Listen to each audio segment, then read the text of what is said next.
Student, उम्मीद है आप सब लोग खैरियत से होंगे। बेटा आज का मेरा लेक्चर तमाम तीसरी जमात के बच्चों के लिए है। मैंने आपको सबक नंबर 1 हमने किताब में पढ़ा था, उसकी मश्क भी मुकम्मल की थी, उसका फेयर काम भी किया था, इमला के अल्फाज भी हमने हिज्जे से पढ़े थे। अब हमने प्लेनर से कुछ सवालात हमके याद किए थे, बाकी हमारे रह गए थे। अब जो रह गए थे वो मैं आज आपको दूंगी। आप लोग जो है तमाम बच्चे उर्दू का प्लेनर खोल लीजिए, वहाँ से मैं आपको सवालात दूंगी जो कि बेटा आपने याद करने हैं। अब यहाँ देखिए बेटा, आप सबक नंबर 1 का नाम है हम्द। मैंने आपको बताया था कि किसकी तारीफ़ होती है, जिस नज़म में अल्लाह ताला की तारीफ़ हो उसे क्या कहते हैं, हम कहते हैं। हमने किताब में रीडिंग की थी, रीडिंग के बाद इमला के अल्फाज, मुश्किल अल्फाज जो कि हमने हिज्जे से पढ़े थे वो भी डन हो गए। उसके बाद ये सवाल नंबर 1, 2, 3, 4, ये चारों सवाल हमने मुकम्मल कर लिए हैं। आगे जो रहते हैं वो है आपका काम जो कि आपने करना है। अब देखिए, अल्फाज के जुमले बनाएं, ठीक है, मतलब नीचे अल्फाज दिए हैं। अब आपकी आसानी के लिए हमने प्लेनर बना दिया, आपको जुमले बनाने नहीं पड़ेंगे, लिखे में बस आपने बहुत अच्छे से इनको याद करने हैं। पहला अल्फाज है बालों पर, ठीक है, क्या है, बालों पर। अब देखिए जुमला क्या है, परिंदों को बालों पर अल्लाह ने दिए हैं। अब देखिए आप, ये लफ्ज़ जो है बालों पर वो जुमले में हमने इस्तेमाल कर लिया है। दूसरा लफ्ज़ है ज़िंदगी, ज़िंदगी अल्लाह ताला देता है, ठीक है। अब यहाँ आप देख रहे हैं कि लफ्ज़ ज़िंदगी हमारे जुमले में इस्तेमाल हो गया है। तीसरा लफ्ज़ है मालिक, हम सब का मालिक अल्लाह ताला है। मालिक बेटा हमारा कौन है, अल्लाह ताला है, तो मालिक लफ्ज़ जो है जुमले में इस्तेमाल हो गया। उसके बाद आखिरी हमारा लफ्ज़ है निगाहों, चलते वक्त निगाहों को नीचे रखें। ये बेटा अदाब में शामिल होता है, जिस तरह हम कहते हैं कि माँ बाप का कहना माने और बड़ों का अदब करें, इसी तरह का हमने जुमला बना दिया, चलते वक्त निगाहों को नीचे रखिए। एक बार फिर से पढ़ के बता रही हूँ, देखिए बालों पर का जुमला क्या है, परिंदों को बालों पर अल्लाह ने दिए हैं, ज़िंदगी अल्लाह ताला देता है, मालिक हम सब का मालिक अल्लाह ताला है, निगाहों चलते वक्त निगाहों को नीचे रखें, ठीक है। अब बेटा अगला सफ़ा खोलिए आप प्लेनर का। अब देखिए बेटा क्या लिखा है, यहाँ सवाल है हम आवाज़ अल्फाज लिखें। हम आवाज़ अल्फाज हम किसे कहते हैं, जो कि हमें हम आवाज़ मतलब जब हम अपने मुंह से निकालें तो वो एक जैसी आवाज़ दें, उनको हम कहते हैं हम आवाज़ लफ्ज़ कहते हैं। और एक चीज़ और नोटिस की जाती है कि हम आवाज़ लफ्ज़ में जो पहला लफ्ज़ होता है उसके आखिर में जो हुरूफ होता है वही उसके दूसरे वाले में होता है। अब मैं आपको जब बताऊंगी तो आप नोट कीजिएगा, ठीक है। पहला क्या है, लफ्ज़ नीहा, ठीक है, नीहा हम कहते हैं कि छुपा हुआ कोई चीज़ हो, ठीक है, उसका क्या है, आया। अब देखिए इसमें भी नून गुन्ना है, इसमें भी नून गुन्ना है, दोनों अगर आप अपने मुँह से बोलेंगे नीहा आया, एक ही आवाज़ देगा। उसके बाद है खुदा, खुदा का हम आवाज़ लफ्ज़ है सदा, इसमें भी आप नोट कर लें। कमर, कमर का क्या है, शजर। समर, समर का हुनर। और हाजत रवा का बादे सबा। ये हमारे हम आवाज़ लफ्ज़, एक बार फिर सुनिए, हम आवाज़ अल्फाज लिखिए, निहा आया, खुदा, सदा, कमर, शजर, समर, हुनर, हाजत रवा, बादे सबा। ये थे आपके हम आवाज़ लफ्ज़। अभी हमारा लेक्चर 5 जो है वो कंप्लीट नहीं हुआ है, एक और सवाल रहता है, फिर ये हमारा यहाँ कंप्लीट हो जाएगा। अब आप यहाँ खाली जगह देखिए, खाली जगहें पुर करें, ठीक है। नीचे जितनी भी दी हुई हैं वो हम अब फिल करेंगे, और ये फिल आप जो है वो ख़ुद किताब में देखकर करेंगे, ठीक है। ये समझ लें आपका होमवर्क है, मैं आपको पढ़कर बता रही हूँ, आपने हम पढ़िए, बहुत अच्छे से पढ़िए और उसकी रीडिंग भी किए और फेयर काम भी किया, तो आप आराम से कर लेंगे, ये मुश्किल नहीं है आपके लिए। मैं पढ़ के बता रही हूँ आपको।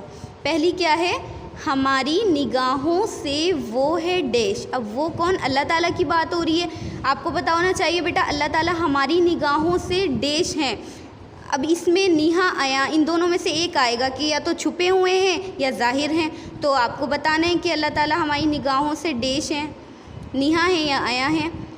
दूसरा है किए उसने डेश शम्सो कमर, शम्स बेटा हम सूरज को कहते हैं और कमर कहते हैं चाँद को। अब किए उसने डेश शम्सो कमर, अल्लाह ताला ने शम्सो कमर यानी सूरज चाँद डेश किए हैं। क्या किए हैं बेटा? बनाए हैं ना। तो यहाँ लफ्ज़ आएगा, फिर वो आप ढूंढ कर खुद लिखिए किताब से। नंबर 3 है डेश को उसने दिए बालों पर।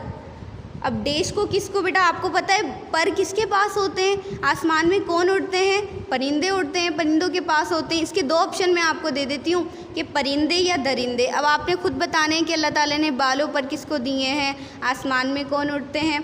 ठीक है, ये आप खुद लिखेंगे। अब चौथा है डेश उड़ना जानते हैं। ये भी बहुत आसान है, इसके भी यही 2 ऑप्शन दूंगी मैं आपको, परिंदे या दरिंदे। आपने खुद लिखना है कि उड़ना कौन जानते हैं, आसमान में कौन उड़ते हैं, किसके पर हैं। ठीक है, तो ये है आपका होमवर्क में आ जाएगा।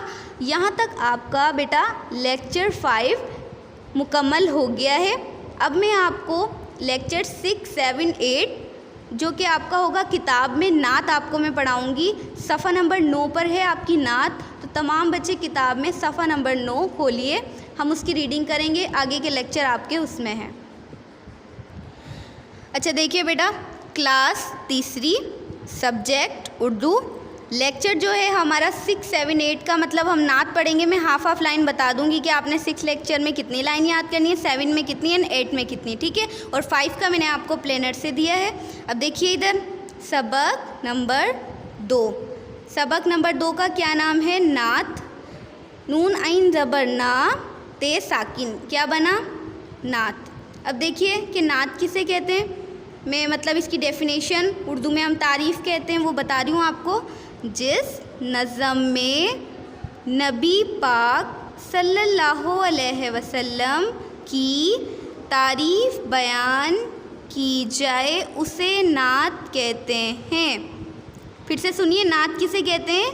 जिस नज़म में नबी पाक यानी जो हमारे आखिरी नबी हैं, जिन्हें हज़रत मोहम्मद मुस्तफ़ा सल्लल्लाहु अलैहि वसल्लम भी कहते हैं, उनकी तारीफ़ बयान की जाए उसे नात कहते हैं। ठीक है, आपको पता चल गया बेटा नात की डेफिनेशन, नात की तारीफ़ क्या है। अब देखिए मुश्किल अल्फाज हैं, मुश्किल अल्फाज आपको कॉपी में पहले पढ़ाने का मकसद ये है ताकि जब किताब में रीडिंग आप पढ़ेंगे ना तो लाइन में यही लफ्ज़ आएंगे सारे, तो आपको आसानी होगी फिर पढ़ने में। ठीक है, इसलिए मैं आपको अलग बता रही हूँ। अब एक एक करके हिज्जे सुनिए और आप लोग गौर से सुनिएगा बेटा। ठीक है, पहला अल्फाज हमारे पास, पहला लफ्ज़ है हमारे पास मुस्तफ़ा। मीम स्वाद पेश मुस, तुआ ज़बर ता, मुस्तफ़े खड़ा ज़बर फ़ा, ये साकिन, ये क्या बन गया बेटा? मुस्तफ़ा। ठीक है, अब लफ्ज़ है अज़ां, यानी अज़ान जो होती है वो, ये वही लफ्ज़ है। ठीक है, अलिफ ज़बर अ, ज़ो अली ज़बर ज़ा, नून, नून गुन्ना, तो बेटा बन गया अज़ां। फिर से सुन लीजिए, अली ज़बर अ, जे अली ज़बर ज़ा, नून गुन्ना अज़ां, रेह ज़बर रह, बेरे ज़बर बर, रह बर, ते जे ज़बर तज़, काफ ज़ेर की, रेह ज़बर राह, तज़ की राह, शीन अली ज़बर शाह, मीम लाम ज़ेर मिल, शामिल, बे है ज़बर बह, तेरे ज़बर तर, बेहतर, मीम खे ज़बर मख, लाम वाव पेश लू, काफ साकिन मखलूक, रे सीन ज़बर रस, मीम ये ज़बर में, नून गुन्ना रस में, पे ये ज़बर पे, गैन अली ज़बर गा, पेगा, मीम अली ज़बर मा, ते साकिन पेगा मात, ज़ो पे जू, लाम साकिन, मीम साकिन जुल्म, खे ज़बर ख्वा, वाव अली ज़बर वा। अब अगर लफ्ज़ होता ख्वाब तो हम कहते खे ज़बर ख्वा, वाव अली ज़बर वा, बेसाकिन ख्वाब, लेकिन लफ्ज़ ख्वाब गफलत तो हम कहेंगे खे ज़बर ख़ा, वाव अली ज़बर वा, बे ज़ेर बे, ख्वाबे, गैन फ़े ज़बर गफ़, लाम ते ज़बर लत, ख्वाबे गफलत, रे सीन ज़बर रस, ते वाव ज़बर तो, नून गुन्ना रस्तों, आइन जे ज़ेर इज़, जे ते ज़बर ज़त, इज़्ज़त, अलिफ मीम पेश मीम ज़बर म, ते छोटी ज़ेर ती, उम्मती। बेटा मुश्किल अल्फाज मैंने आपको कॉपी में अभी पढ़कर बताए थे। अब किताब में सफ़ा नंबर 9 खोल लीजिए, जिस पर सबक नंबर 2 है नात। बेटा सफ़ा नंबर 9 देखिए, इस पर सबक नंबर 2 है, क्या नाम है? नात। ठीक है, अब मैं आपको पढ़कर बता रही हूँ, रीडिंग गौर से सुनिए आप लोग। मोहम्मद मुस्तफ़ा सच्चे नबी हैं, ज़माने भर में उनके उम्मती हैं। अब मोहम्मद मुस्तफ़ा यानी हज़रत मोहम्मद मुस्तफ़ा जो कि आखिरी नबी हैं अल्लाह के, और हम भी आखिरी उम्मत हैं, हम उनकी उम्मतें हैं। वो नबी आखिरी थे तो उम्मत भी हम आखिरी हैं। ठीक है, हमारे बाद कोई भी उम्मत नहीं होगी और ना ही कोई नबी होगा। ठीक है, और ज़माने भर में उनकी उम्मती यानी अब हम तमाम लोग जो हैं वो नबी पाक सल्लल्लाहु अलैहि वसल्लम के ही उम्मती हैं। वो हैं मखलूक रब में सबसे बेहतर, हमारी कौम के भी वो हैं रहबर। अब मखलूक रब में यानी रब की मखलूक जो कि इंसान है, उसमें सबसे बेहतर हैं हम। ठीक है, यानी नबी पाक सल्लल्लाहु अलैहि वसल्लम सबसे बेहतर इंसान हैं। किस में बेटा? मखलूक में, यानी अल्लाह की मखलूक में। हमारी कौम के भी वो हैं रहबर, यानी हमारी कौम के रहबर कौन है? रहबर कहते हैं बेटा रास्ता बताने वाले को, तो वो भी नबी पाक सल्लल्लाहु अलैहि वसल्लम हैं। है उनका तस्किरा दोनों जहां में, है उनका नाम शामिल हर अज़ा में। अब है उनका बेटा पूरी नात में तारीफ़ नबी पाक की हो रही है, तो जहाँ भी वो आए या उन आए तो आप समझ जाइएगा कि ये बात नबी पाक की हो रही है। अब नबी पाक का तस्किरा हम कहते हैं ज़िक्र को, दोनों जहाँ में है। दोनों जहाँ कौन से हैं? एक दुनिया है, एक आखिरत है। इन दोनों ही जहाँ में अल्लाह ताला ने नबी पाक का ज़िक्र कर दिया। ठीक है, और नबी पाक सल्लल्लाहु अलैहि वसल्लम का नाम शामिल है अज़ा में। बेटा अज़ान होती है, एक जुमला आता है अशहदु अन्ना मुहम्मदन रसूलुल्लाह। अब क्या होता है उसमें? मोहम्मद नाम आ गया ना नबी पाक का, तो अज़ान में भी अल्लाह ताला ने नबी पाक का नाम शामिल कर दिया। यहाँ तक का जो आपका लेक्चर है ये है 6। कौन सा है बेटा? लेक्चर 6 है। 5 मैंने आपको प्लेनर से दिया। अब 7, 8 सुनिए, नीचे की लाइन्स में। ठीक है, उन्होंने जुल्म की रस्में मिटाई, हमेशा काम की बातें बताई। अब नबी पाक ने क्या किया बेटा?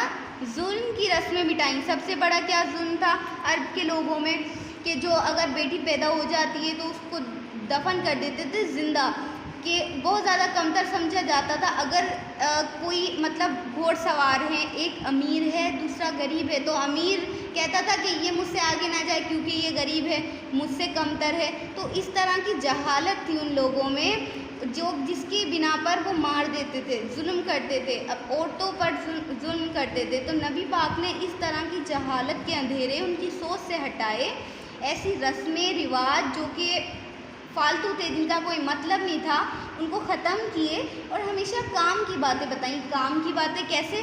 कि भाई सच का रास्ता बताया नबी पाक ने कि ये आपका सच्चा रास्ता है, इस पर जाओगे तो आपके तमाम काम आसान हैं। अगर बुराई की तरफ जाओगे तो अल्लाह ताला भी सज़ा देंगे, आगे जाकर भी आखिरत में आपको सज़ा मिलेगी। तो ऐसे काम कीजिए कि जो कि आपके काम के हों, यानी नेकी के, जो कि आपके आगे जाकर भी काम आए नेकियाँ। बहुत से ख़ास पैगामात लाए वो अपने रब से जिस दिन मिल के आए। नबी पाक सल्लल्लाहु अलैहि वसल्लम रब से कब मिले थे? अल्लाह ताला से मिराज के दिन मिले थे वो। तो वो तोहफ़े यानी बहुत से ख़ास पैगामात लाए थे, जैसे नमाज का तोहफ़ा भी उसी दिन नबी पाक अल्लाह ताला ने नबी पाक को दिया था हमारे लिए। तो ऐसे बहुत से पैगामात अल्लाह से लाए थे वो जब मिले थे अल्लाह से। ठीक है, ये है आपका 7वां लेक्चर बेटा। ठीक है, 4 लाइनें जो कि आपने इन लफ्ज़ों के साथ याद करनी है। अब आगे देखिए, उन्होंने ख्वाब गफलत से जगाया, हमें ज़िल्लत के रस्तों से बचाया। नबी पाक सल्लल्लाहु अलैहि वसल्लम ने क्या किया? लोगों को ख्वाब गफलत, यानी ख्वाब गफलत कहते हैं गफलत की नींद सोना, उनको जगाया कि आप लोग एक अल्लाह की इबादत करो, इस तरह की उन्हें अल्लाह पर ईमान लाओ, कलमा पढ़ो। ऐसे मतलब उन्हें इन ख्वाबों से जगाए जो कि लोग सोए हुए थे। हमें ज़िल्लत के रास्तों से बचाया, यानी जो कि रास्ते हमें ज़लील करते हैं, ख्वार करते हैं, उन रास्तों से हमें बचाया। चलेगा जो भी उनके रास्ते पर उसे इज़्ज़त मिलेगी ज़िंदगी भर, यानी नबी के रास्ते पर, नबी की पैरवी जो करेगा, उनके बताए हुए रास्ते पर चलेगा, उसे ज़िंदगी भर इज़्ज़त मिलेगी, दुनिया में भी और आखिरत में भी। ये था आपका 8वां लेक्चर बेटा। पूरी नात हमारी कंप्लीट हो गई 6ठे, 7वें, 8वें लेक्चर में। ये मुश्किल अल्फाज कीजिए, तमाम कॉपी में मैंने आपको बता दी है। ठीक है, बेटा डायरी नोट कीजिए आप लोग। डायरी आप लोगों की क्या है कि आपने जो है ये नात याद करनी है मुकम्मल, जो कि हमारे छठे, सातवें, आठवें लेक्चर में हो चुकी है, और प्लेनर से आपने 5वां सवाल याद करना है, ठीक है। अब आपका काम यही था बेटा, आप स्कूल के पेज को सब्सक्राइब कीजिए ताकि तमाम लेक्चर आपको 1 बाय 1 मिले, और ये जो काम मिला है ये आपको इसी वीक के लास्ट के डेज़ में आकर चेक कराना है। बेटा घर पर रहो, सेफ़ रहो, अपना ख्याल रखें। अल्लाह हाफिज़।